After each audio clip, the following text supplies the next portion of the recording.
ka ng 5 tao, sabihin mo, Happy New Year!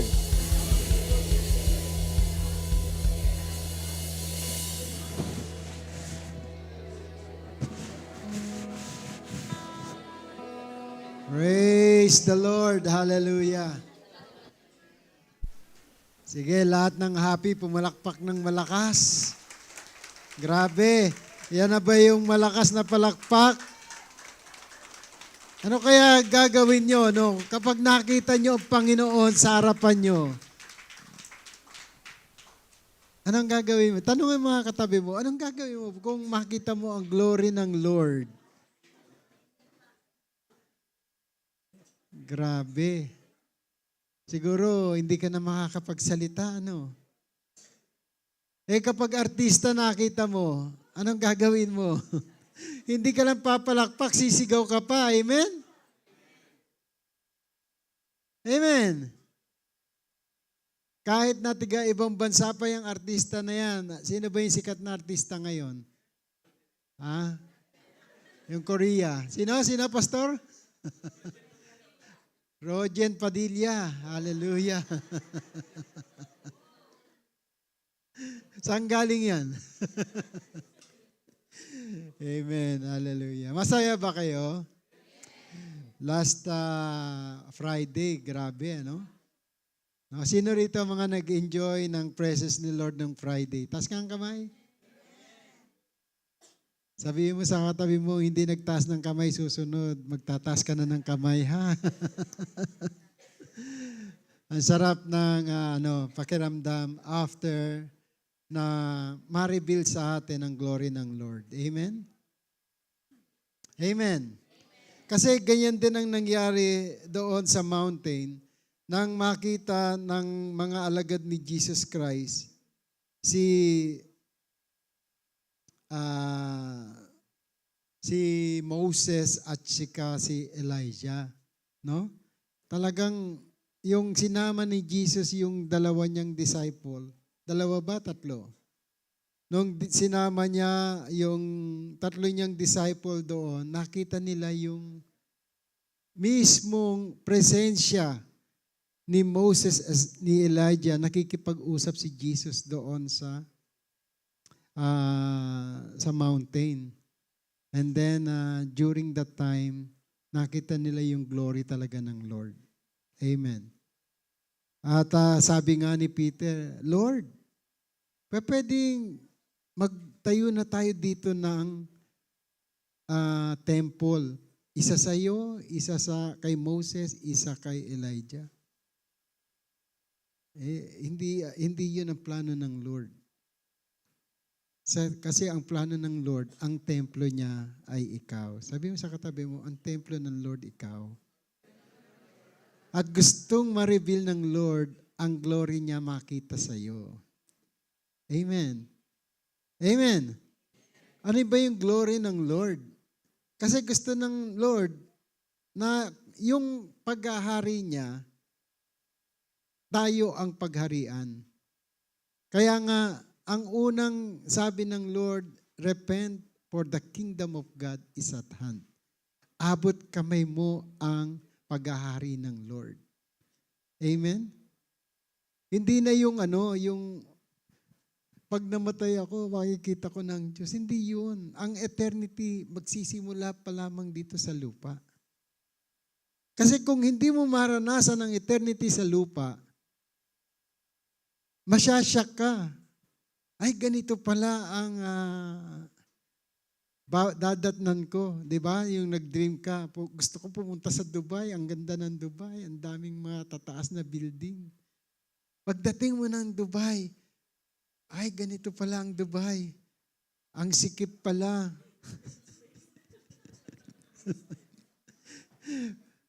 Uuwi ka, ang lakad mo patagilid.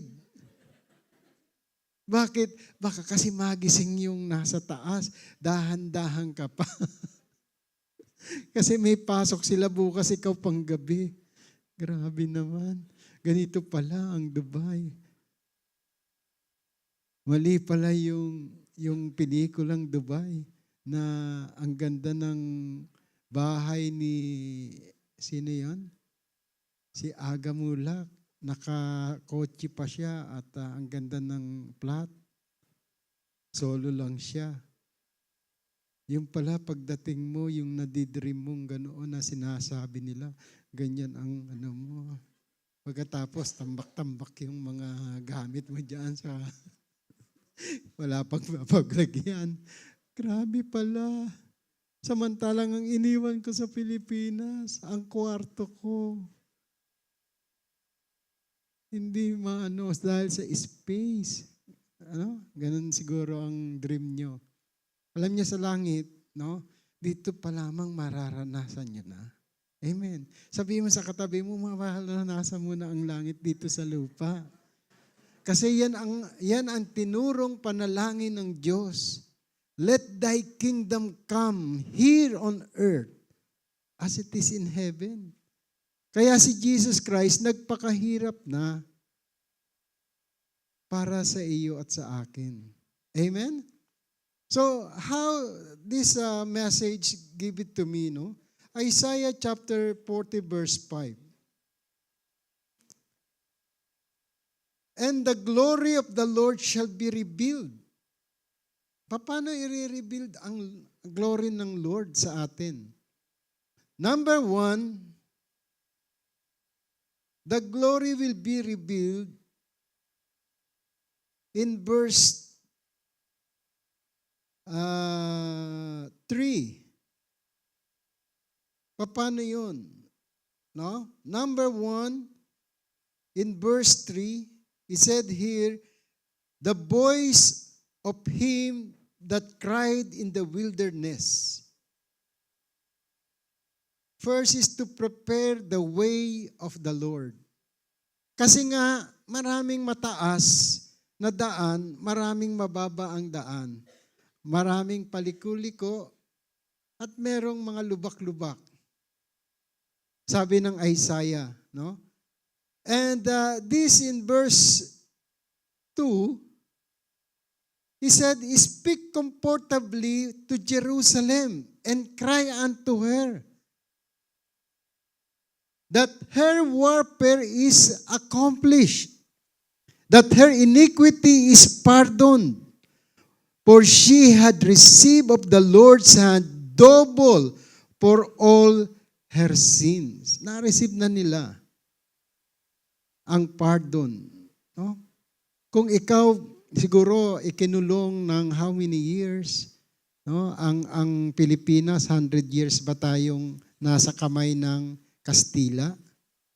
Na more than 100 years na tayo na inalipin ng pananiwala. Amen.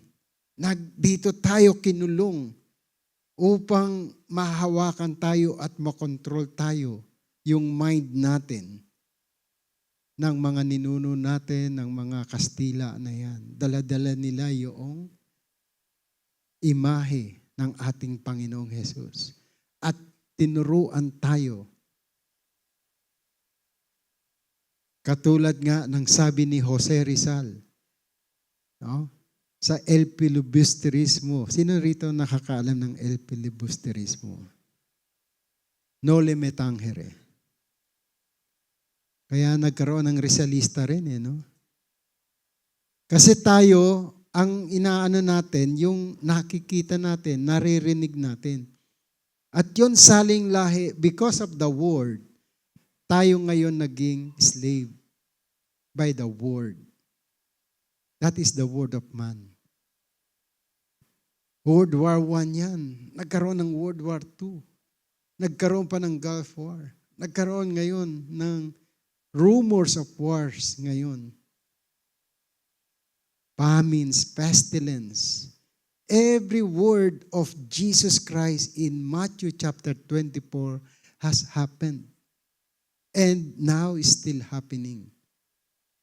The question is, are you prepared? The way. Have anyone prepared a way for you?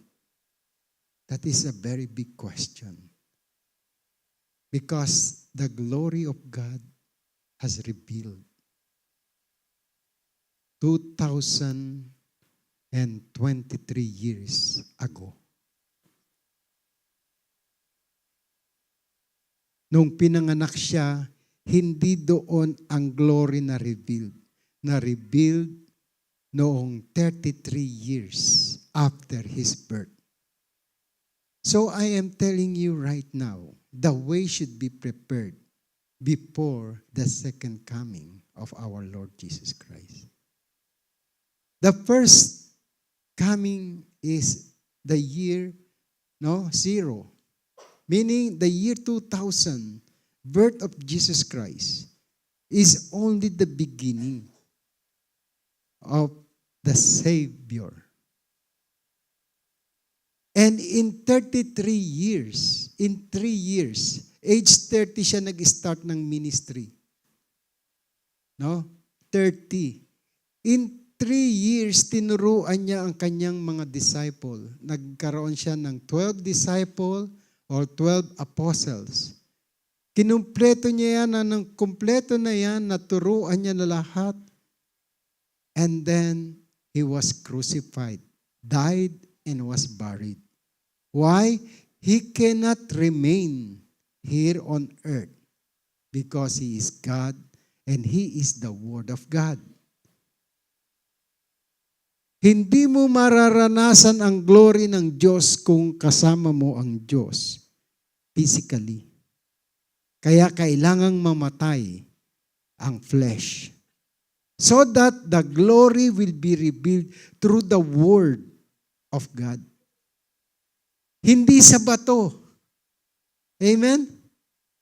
Not on the stone na dala-dala ng mga Kastila 100 years ago sa Pilipinas.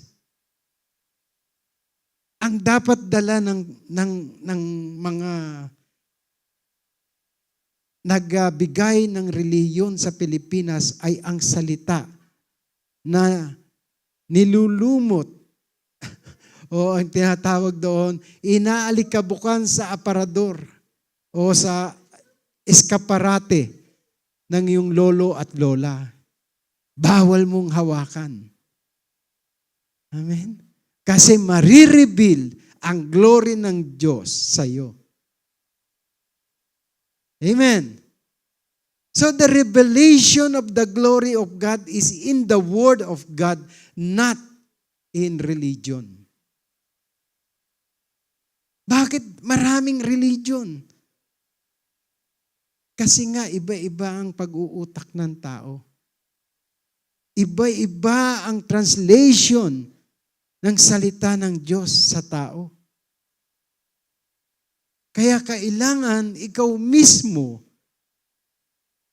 bigyan mo ng time ang salita ng Diyos so that His very glory revealed to you. Amen. Paano ma-reveal? Give Him a way. Jesus is the way, the truth, and the life. John 14:6. If you cannot give Him time, time will going to pass by. Hanggang sa abutin nyo ang 60 plus 1. And plus, and plus, and plus. Amen. Masaya. Pero malungkot kung wala kang salita ng Diyos. Amen? Kasi ang time napaka-importante po. Ang time at ang change, kailangan bigyan natin ng importansya. Time will pass. Yung salita, kapag nalagpasan ka ninyan at hindi mo naalala, magkakaroon ng impact sa'yo. Ang salita, pag araw-araw mong inaalala, minemeditate, malaki ang impact sa'yo. Amen? Lalo na ang curse. Kapag ikaw na-curse, at mineditate mo ang curse araw at gabi, ikaw ang kawawa dyan. Pero kapag mineditate mo ang blessing every day. Yan yung sasalitain mo araw-araw sa'yo. Wow, may pag-asa. Sabi mo sa katabi mo, may pag-asa. Kaya sa verse, yung sinasabi kong the glory of God will be revealed, number 1, sabi rito sa verse 3, the voice of him that cried in the wilderness, prepare ye the way of the Lord. Meaning, you will hear voice everywhere. At yan ang magre-reveal sa iyo ng glory ng Diyos sa buhay mo.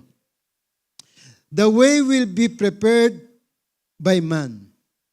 Kung ano yung sinasalita mo, yun ang magiging future mo. Sabihin mo sa katabi mo, magsalita ka ng bilyon-bilyon.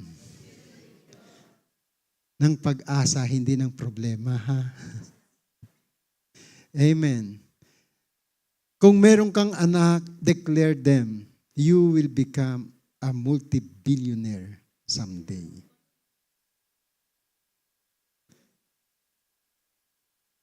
Kung wala ka pang asawa, sabihin mo, in the year 2025, makikita mo. By faith.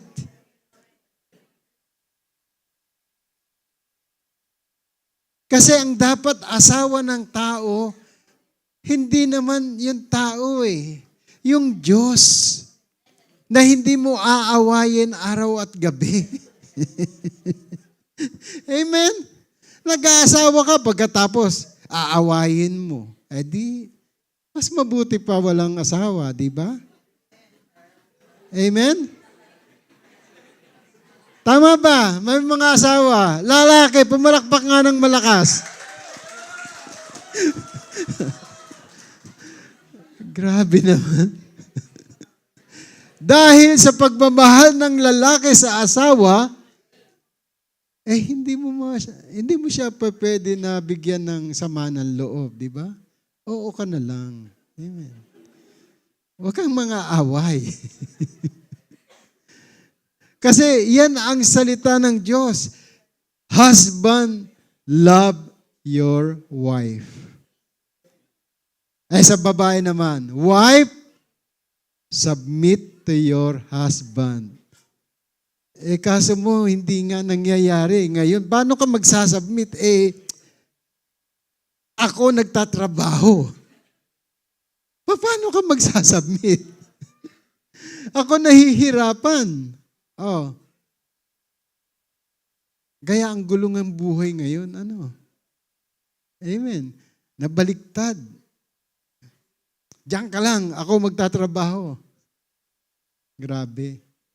But the truth is, lovable talaga mga lalaki. Whatever they say, may trabaho o wala, talagang lovable ang lalaki. Amen.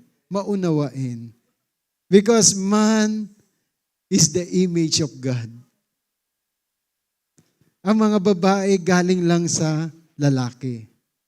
Amen? Sa tadyang hinugot ng Diyos ang babae. Dumami ang tadyang, dumami babae, nawala ang lalaki. Nagtago na. Anyway, ang gusto ng Lord, make a way. No? Kung ano yung salita niya, let us meditate it day and night. Kasi may battle na kakaharapin ka. Sabi mo sa katabi mo, may battle. But that battle belongs to the Lord. Hindi yan belongs sa'yo. Kaya wag kang maging malakas. Amen? Na parang si Samson. No, the battle belongs to the Lord. Kahit anong lakas ng tao, amen?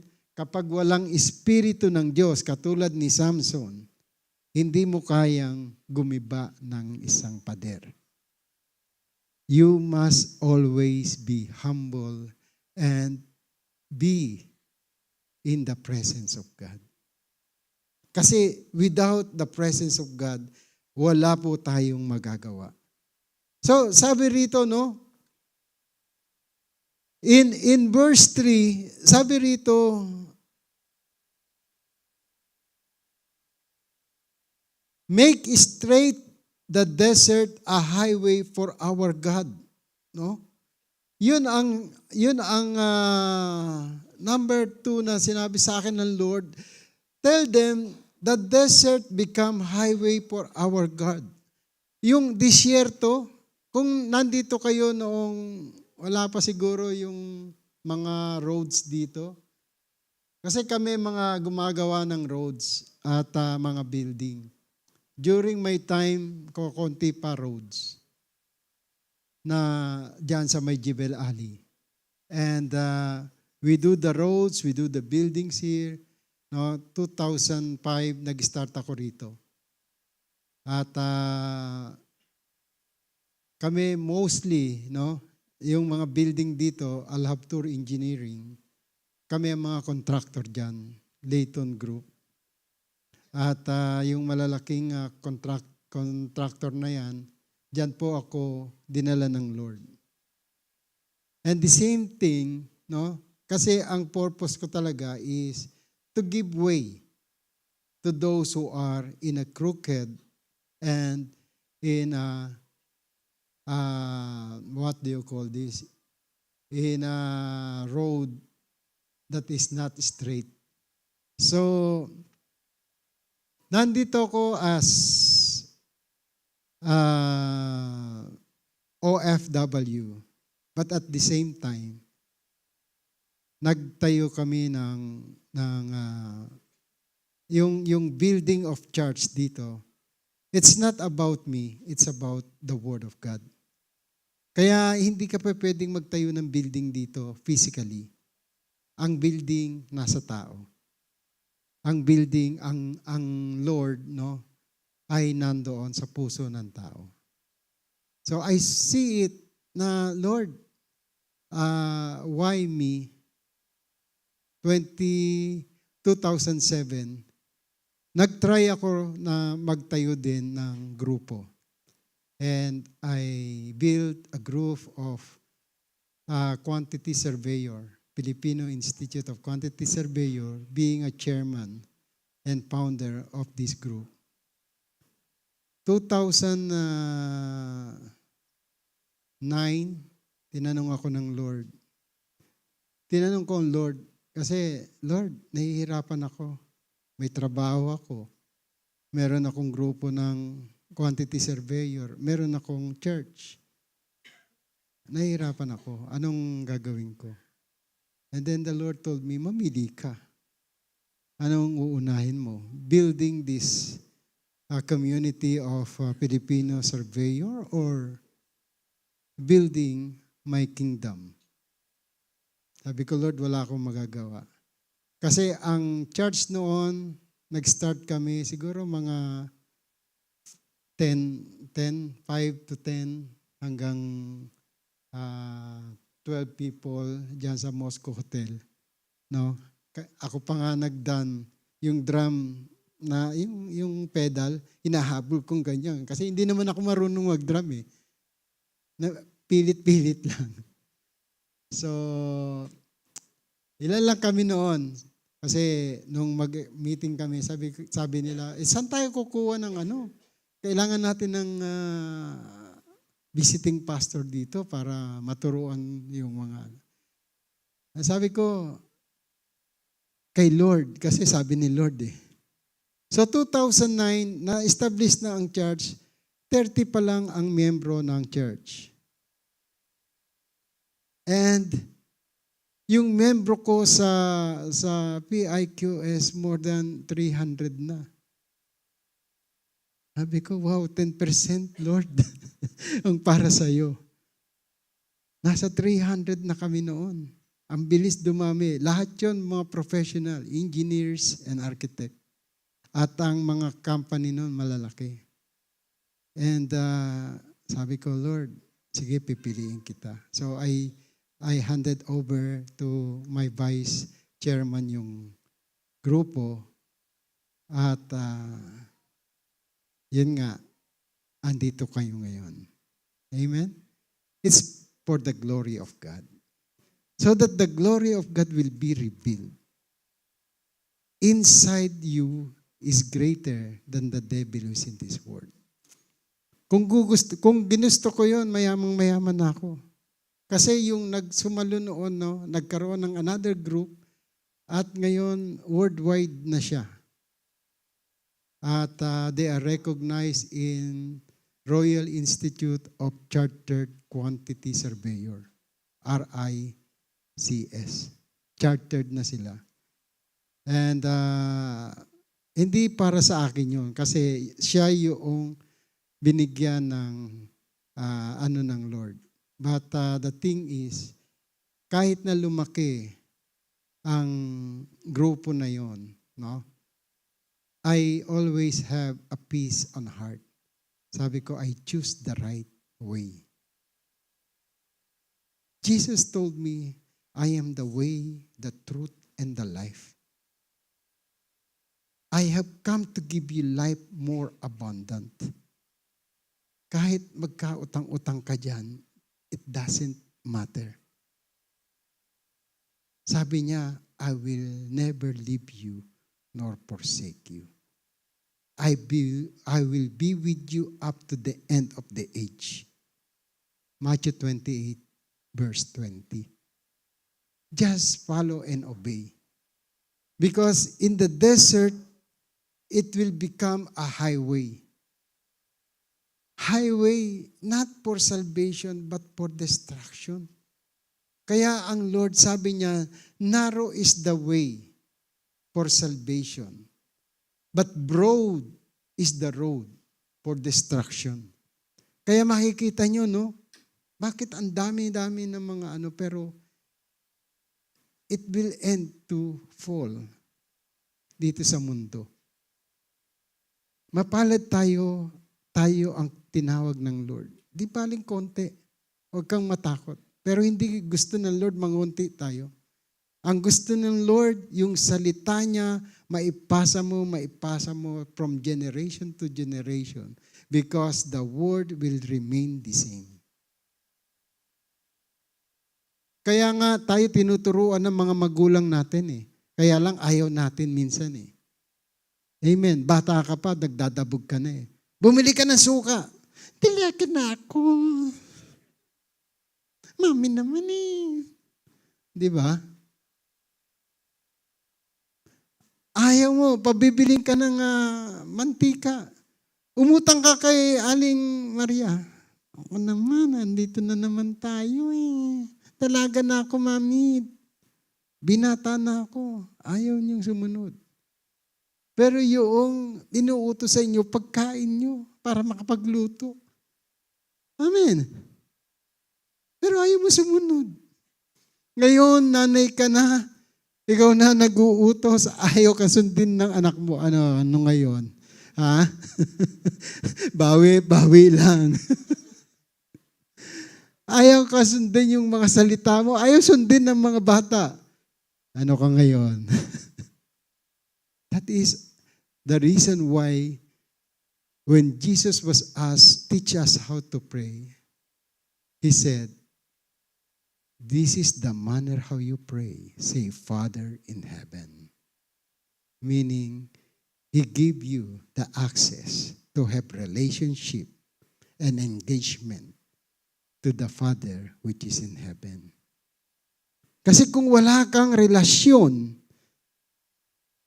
kahit anong gawin mo, kumatok ka ng kumatok diyan sa isang bahay diyan sa bilad dito, hindi ka kakilala, hindi ka pagbubuksan ng pinto. Pero if you have the relationship to anyone, hinahabol ka ng pulis, yung gate, malayo ka pa lang, bukas na. Amen. Bakit? Because you have relationship to the person or inside that bila. Kailangan may relasyon ka para magkaroon ka ng access to the kingdom of God. Kaya sinabi niya, when you pray, say, Father in heaven. And Jesus said, I am the way, the truth, and the life. You must know Jesus. You must have a relationship with Him. So that the glory of the Father that revealed to Jesus Christ will be upon you. Nakikita ka kahit hindi ka kakilala, wow, nag-glory ka. Marami akong na-meet sa Amerika at sa Canada nang hindi ko kakilala. But they are giving what God has revealed unto them. And they are giving. Bakit ako bibigyan nito? Hindi naman ako kakilala nito. They're giving their house, they're giving their money. Kung wala kang pagkain dyan, kung wala, ito, pambili mo dyan. Sabi ko, wow. They see the glory inside, not outside, kasi ang pangit ko eh. Amen? Wala ka naman eh. Ang nakita sa iyo, yung glory ng salita ng Diyos. And that is the truth. Sabihin mo sa katabi mo, makikita mo ang glory ng Lord sa akin. So the glory was revealed through the Word of God and become flesh and our Lord Jesus Christ, no? So the way will be prepared by man. Ikaw ang magpe-prepare nito. Number 3, the desert became highway for our God. That is in verse 3. Number 1, you will hear the word. Number 1, you will see the word, no? Number 2, the way will be prepared by man. Ikaw magpe-prepare nito. Paano mo maipe-prepare ito? You have to prepare your heart. Jesus said, repent for the kingdom of God is at hand. So, paano yun? Without the preparation of your heart, you cannot ask the Holy One to enter into it. Kailangan holy and blameless ang heart mo. Hindi siya titira sa heart na marumi. Kung ang bahay mo marumi, tapos ang titira sa iyo galing sa palasyo, mahihirapan kang tawag dito, i-accommodate. Kasi parati kang aligaga na siya ay tumira sa iyo. Di ba? Para bang napakahirap mong pakisamahan. Pero kapag ang puso mo malinis, ang salita ng Diyos madali mong i-accommodate. At madali mo siyang lakaran. Wala na yung isip-isip na mga negative. Bakit? You just going to only follow and obey the word. Hindi ka na magkakaroon ng mga haka-haka. No? Yung katulad ng mga maling akala. Amen. Kasi normally, maling akala sa mga high lang yan eh. Tama ba? Hi there. Sa mga high lang. Amen. Tamang hinala is from the world.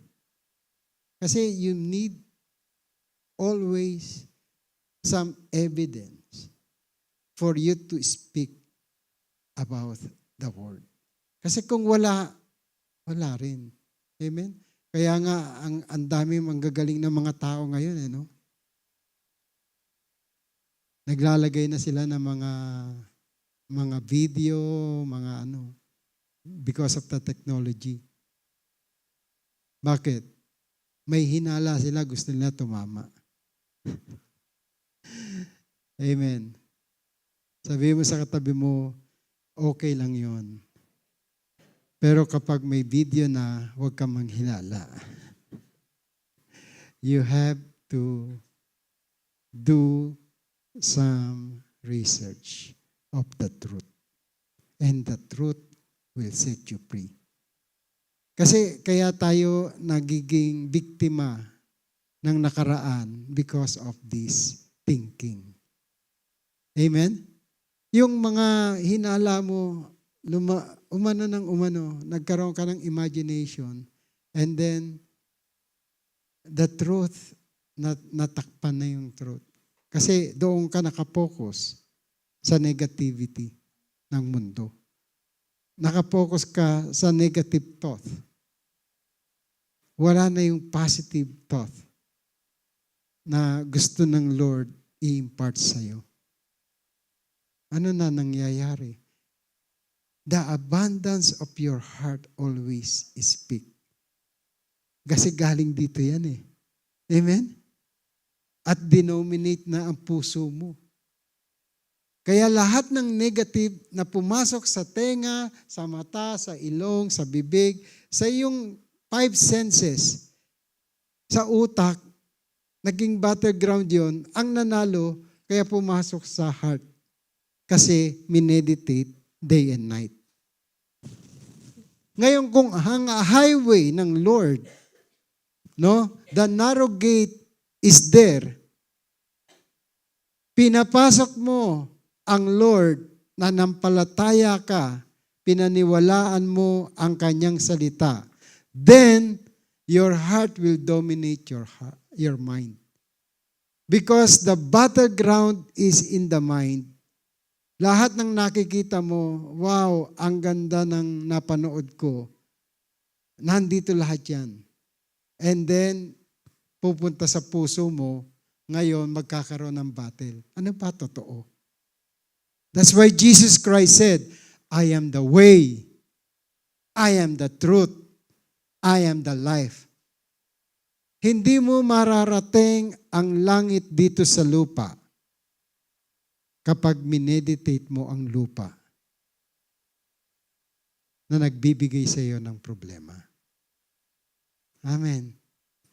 Sino rito nagkaroon ng problema 2020 o 2000, year 2000, na hanggang ngayon daladala niya pa? Di ba, pagdating ng 2021, iba na naman problema. 22, iba na naman. 23, iba na naman. 24, iba na naman ang problema mo. Pero kung pare-parehas ang problema mo, consistent ka, wow, make a highway for the Lord. Kasi kaya ka nabubuhay, ganyan yan eh, ups and down, ups and down, ups and down. Ibig sabihin, buhay ka. Tingnan niyo yung mammogram. No? Ilalagay yan sa iyo para malaman kung tut, up, down yun, up, down. Pag yun, straight na, consistent, bang, ano na gagawin sa iyo? Kaya we have to die of ourselves. Amen. Kapag buhay ka, mahihirapan mong maintindihan ang buhay, ang flesh. You have to die so that you may be able to understand the way, the truth, and the life. Yan ang buhay eh. But if you have Jesus with you, with the Word of God, ang way madali. Alam mo na mangyayari. Hihingi ka ng wisdom sa Diyos.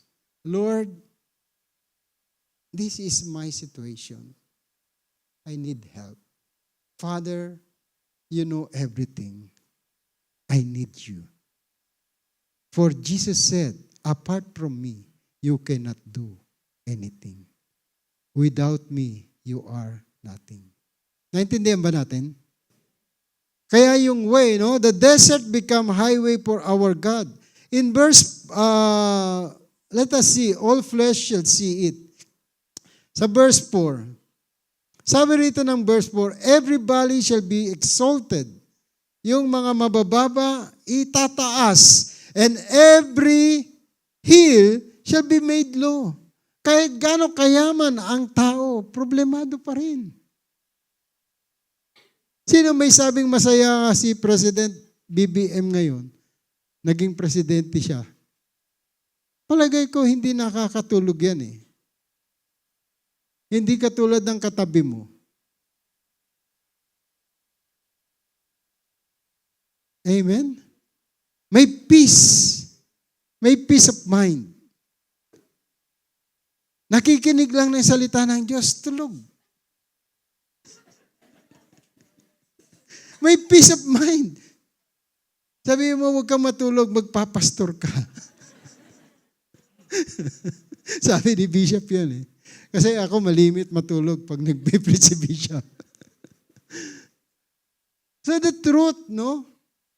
Kailangan mong malaman, ano ba yung truth?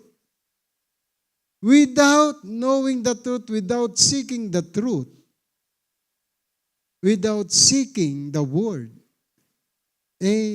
mahihirapan ka talagang alamin. Kasi yung katotohanan, ikaw lang at ang Diyos nakakaalam. You have to admit the truth. Accept the truth. Amen. Sabi mo sa katabi mo, accept mo na kasi na ikaw ay bilyonaryo. Mayaman ka, huwag ka na magpanggap. Pautang naman. Walang utangan sa church, ha? Kasi after that, galitan na. Nangungunti ang miyembro ng church pag may utangan. Bakit? Ayaw magpakita ng may utang. Pag may nangutang sa inyo, magbigay na lang kayo. Amen. Pastor, pautang nga. O sige, bibigyan kita ng panalangin. Kung ano meron kayo. You cannot give without. Kasi ang Lord, binigay niya lahat. Kay Lord tayo manghingi. Amen. Exercise your faith. Exercise your faith. So every valley, sabi rito, will be exalted. And every mountain and hill shall be made low para pumantay. And then, sabi rito ng Isaiah, the crooked shall be made straight and the rough will be smooth. Para tayong lahat ay makapakinig ng salita ng Diyos. Kailangan ang buhay natin maayos. 2024, kung pangit yan, gagawing smooth ng Lord, gagawin niyang straight ang path, gagawin niya lahat patag. Ang mataas, bababa, ang mababa, itataas, ang mga liko-liko, papantayin, ang mga lubak-lubak ay gagawin niyang smooth. Kung may problema ka na malaki, ibababa yan ng Lord. Kung may problema kang nasa ilalim ka, iaangat ka ng Diyos. Kung ang problema mo, hindi maintindihan kung saan kaliliko, sa kaliwa, sa kanan, gagawin niyang straight. And then, kung ang problema mo naman, lubak-lubak, i-straight niya yan, i-smoothen niya yan. Ganyan kami, no? Kung makikita, maalala ko kasi way back, no? Na nasa engineering pa ako. Ang disyerto rito, lubak-lubak, no? Liko-liko. Kailangan may madaanan ang mga tao. And through the engineering, kasi trained kami, ang engineering kasi hindi numbers, hindi ano lang. You will be trained to solve the problem. You will be trained to solve the problem. Problem solving parati ang problema namin. So sa engineering, no, i-apply mo ang buhay mo. Like Moses, he became an architect and engineer of the city built by the king. Bago siya tinawag ng Lord. Amen? So ganoon din, ang problema, kailangan malaman natin kung ano yung problema, source ng problem. At yan, kaya ka nagka-problema ng 2024 para maunawaan mo kung paano masosolve yan sa 2025. And that is only by the Word of God. Amen? Hindi mo na kailangan maging expert ng mathematics. Expert ka naman ng plus and minus eh. Okay na yan. Pagbilangan nga ng pera, bilis mo eh. Di ba? Alam mo na agad ang sukli. Amen. Hindi mo na kailangan ng ang kailangan mo lang manampalataya ka sa salita ng Diyos.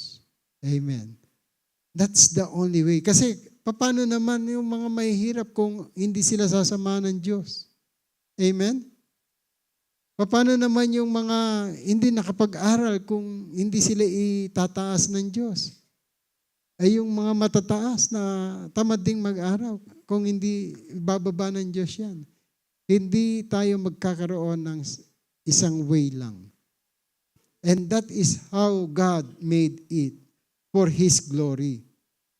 In verse 5, sabi rito, the glory of the Lord shall be revealed, and all flesh shall see it together. Makikita mo, sabi mo nga sa katabi mo, makikita mo talaga. Pag ikaw nanalamin, malalaman mo katotohanan. Amen. Na ang glory ng Diyos nasa sayo. Amen. Amen. Wala doon sa binapangarap mong mga imagination.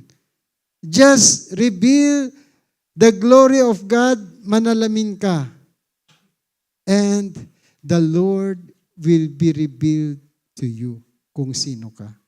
Kung sino siya sa'yo. At pag nireveal niya na ang kanyang sarili through His Word, panghawakan mo ang salita niya. Sabi nga ni Jesus, my favorite verse, John 14:14, ask anything in my name, and I will do it. Tayo, sinabi na ng Diyos yun, yung way mo pa gusto mong gawin. Amen. Sinabi na ng tatay mo, anak, mag-aral kang mabuti ha, para pagdating ng future, makikita mo. Hindi mo pinakinggan ang salita ng Ama. Ang gusto mong mangyari. Ano nangyari? Wala. Bakit? Wala kang pinakinggang salita. Kapag may salita kang pinakikinggan at ginagawa mo ang kanyang paghahari sa iyo, then you will see. Makikita mo yung nangyari, iiwanan mo lahat ng mga meron ka. Ang madadala mo lang ang salita ng Diyos sa iyo. Amen. Panghawakan natin yan. Kasi iiwan natin ang mundo na ito. Hindi mo madadala yung karetela ng lolo mo na pinamana sa iyo. Kapag ang karetela ng lolo mo, ang daladala mo diyan ngayon sa highway, huhuliin ka ng pulis. Amen?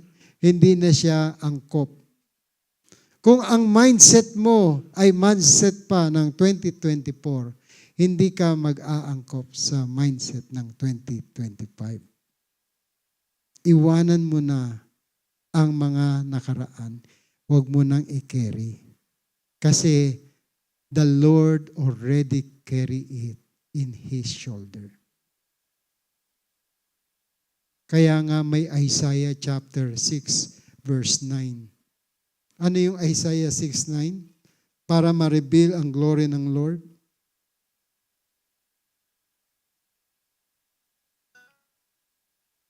Okay. Basahin nyo nga. Go and tell these people, keep on hearing but do not understand. Keep on seeing but do not perceive. Patuloy na ang mga tao naririnig lang ang salita ng Diyos. Pero hindi nila maunawaan. Gayon din, they keep on seeing the things of miracles of God, but they do not perceive. Nakakita na nila yung panahon ni Jesus Christ, ang bulag nakapagsayaw o nakarinig. Tama ba? No, the blind see. The lame walk. The sick was cured. The dead rise. But they did not perceive. Nakita na yan. And until now, God do miracles. And after miracles, and after miracles. But people did not perceive. Kaya yung Isaiah 9:6, basahin mo nga Isaiah 9:6. Binigay na ng Diyos ang para sa atin. For unto us a child is born. Unto us a son is given, and the government will be upon his shoulder, and his name will be called Wonderful, Counselor, Mighty God, Everlasting Father, Prince of Peace. Pinasan niya na lahat ng problema mo noong taong 2024 onwards. At 2025, pakiusap, sabi ng Lord, I have already carried it. Give it to my shoulder. Because a son is given. Yung son ng Diyos, given yan. For as many who receive the Son of God, the Word that became flesh. John chapter 1 verse 1, in the beginning was the Word, and the Word was with God, and the Word was God. The Son is given.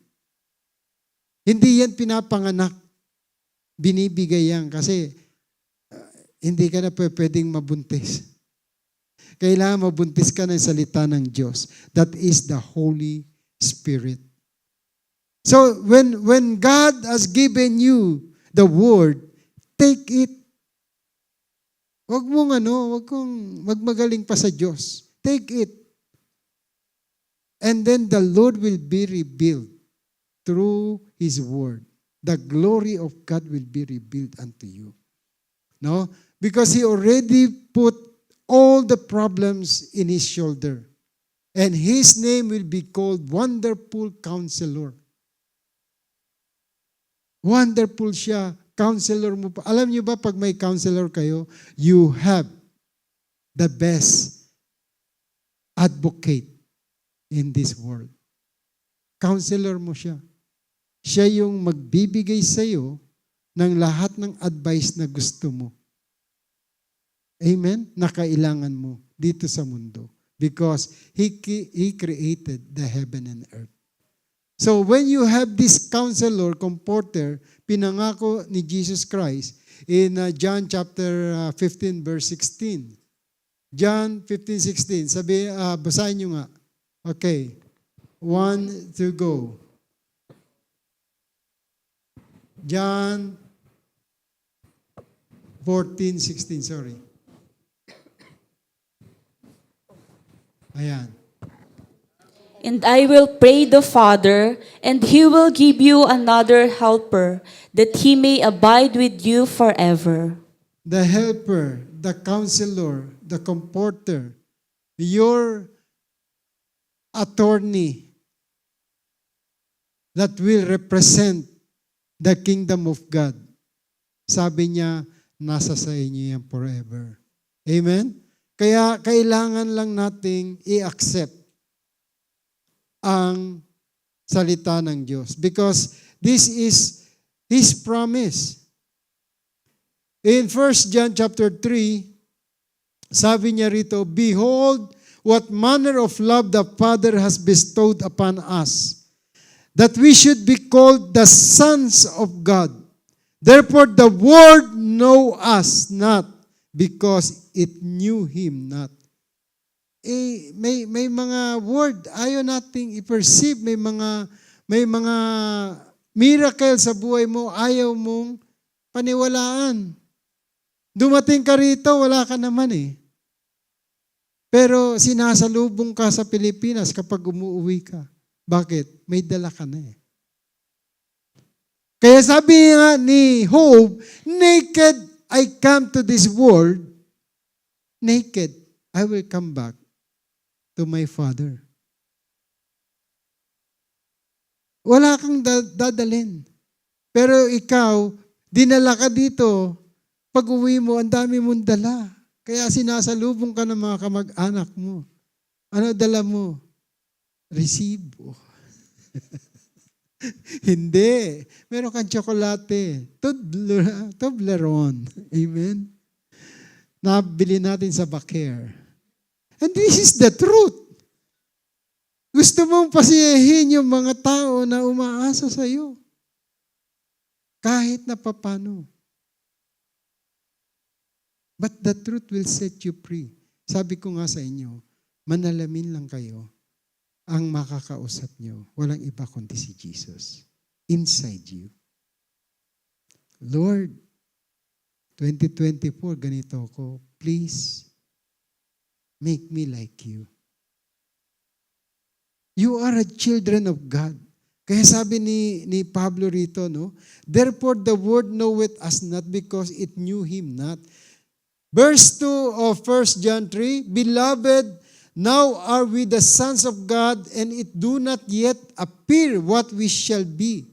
But we know that when he shall appear, we shall be like him, for we shall see him as he is. Makikita mo. Amen? Next verse, kayo magbasa. And everyone who has this hope in him purifies himself just as he is pure. Jesus is pure. Ano ba tahanan ni Jesus dito? Di ba wala? Walang sinabi sa Bible na meron siyang mansion. Wala siyang sinabi sa Bible na meron siyang karwahe. Pero mga hari naka-karwahe, di ba? Wala sinabi ang Bible na sumakay siya ng kabayo. Bisiro. Yung maliit na kabayo, yung sinasakyan niyo dyan sa Dubai Creek. O saan ba yung meron? Sa safari. Yung mga bisiro. Yun ang sinakyan ng Panginoon. Hindi yung mga Lamborghini dyan or mga Ferrari. No. But you are dreaming Tesla. Future. Walang problema roon. As long as the Word of God is with you. Kahit ano sakyan mo. For the glory of God, marireveal ang glory ng Diyos. Amen? The Word will change, but not the Word. The world will change, but not the Word. The Word inside you is greater than the world where Satan lives. Amen? And every man that had his hope in him purified himself, even as he is pure. Now whoever committed sin transgressed also the law, for sin is the transgression of the law. And ye know that he was manifested to take away our sin, and in him is no sin. Kaya na parito at binigyan ka ng Son ng Diyos because of the sin not to manifest anymore. You know that he was manifested, but God take away all that sin. So whoever abide in him, sin not. Whoever sin had not seen him, neither know him. So sabi ni Paul dito, little children, let no man deceive you. He that doeth righteousness is righteous, even as he is righteous. He that committed sin is of the devil, for the devil sinned from the beginning. For his purpose, the Son of God was manifested, that he might destroy the works of the devil. Manifestation ni Jesus Christ sa iyo, sa akin. Kapag ikaw nananalamin, look at the righteousness of God. And the righteousness of God will be revealed unto you. Para hindi ka na nagtatanong ng kasalanan mo. Patawarin natin ang ating mga kasalanan. Kasi kaya ka naman inaalipin ang kasalanan because sin ay inaalagaan natin. Amen? Amen. Sabi mo, greater is He who is inside me than the devil who is in this world. I am the children of God. Sabi mo, I am a child of God. No one can take it from me. Not even this world. I am a child of God. Si Jesus, pinahirapan, napako, namatay.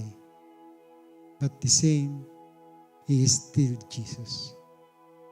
The Son that was given by the Father. The child that was born the same like us as a flesh, without a biological father. Inako lang siya ni Joseph. Because the angel came to Joseph in a dream that a son will be given. A child will be born.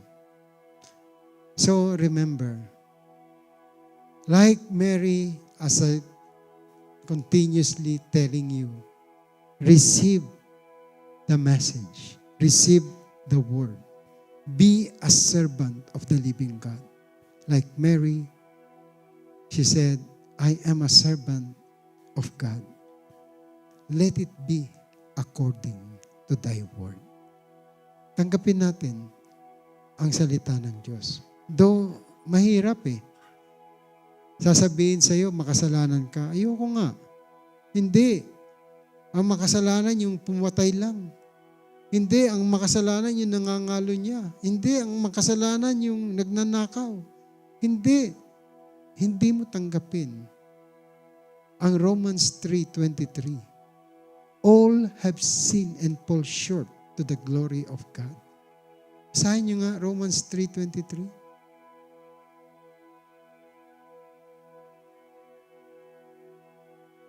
1, 2, go.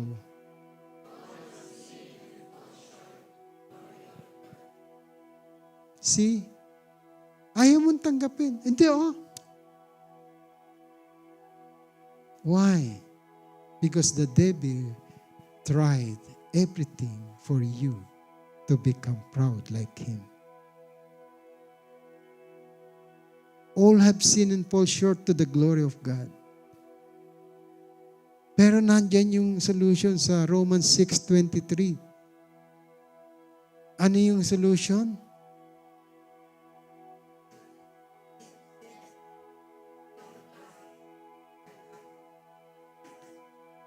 Kailangan lang mamatay tayo sa ating sarili. For the wages of sin is death. Ipako natin ang ating kasalanan. Accept natin yung gift ng Diyos. For He was given unto us. A son is given. It is not birth o hindi siya pinanganak. A son is given. For as many who accept the Son, to those who believe in the name of Jesus Christ, John 1:12, He gave them the right to become children, not of natural descent, nor of human decision or husband's will, but of God. John 1:12-13. And the Word became flesh and dwelt among us. That is God in the form of Word. Kaya si Jesus, yung resurrected body niya, sabi niya, I will come again. Siya yung nasa puso at isipan mo na inaantay natin. Without engagement with the Word, you will be lost forever. Just receive the Word, and the Word will going to dwell unto you. Let us all stand as I pray.